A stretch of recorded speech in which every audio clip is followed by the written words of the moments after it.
Добрый день.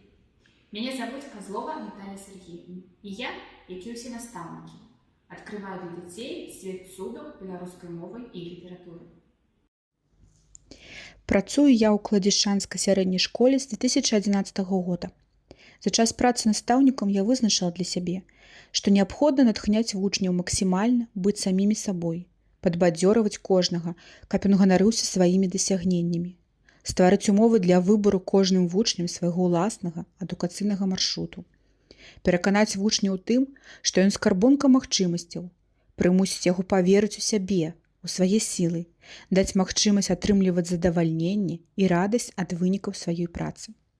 Акрамя таго, што я настаўнік, я яшчэ з'яўляюся кіраўніком аб'яднання па інтарэсах юны журналіст.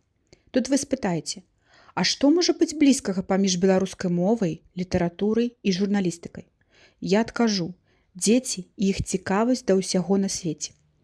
У сваім аб'яднанні мы не толькі выпускаем газету «Школьны калейдаскоп», але яшчэ прыдумваем шмат цікавых інтэрактыўных гульняў, квест-букаў, складаем лэпбукі пра пісьменнікаў, пра беларускія народныя святы, беларускі арнамент, квест-букі пра беларускія гарады і мястэчкі, пра славутых людзей.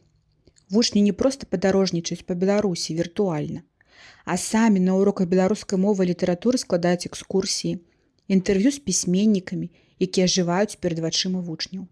Я не вучу, не выкладаю, не настаўнічаю.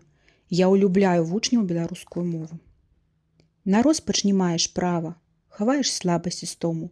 Твая нялёгкая справа жыццё адкрываць другому. Любові навучыць адданай, да роднай пявучай мовы, што з песняў жытоў саткана, са звону гусляў вясновых. Любові да роднага краю, да песні казак матулі, сівых курганоў лягаю, дзе мудрыя продкі паснулі.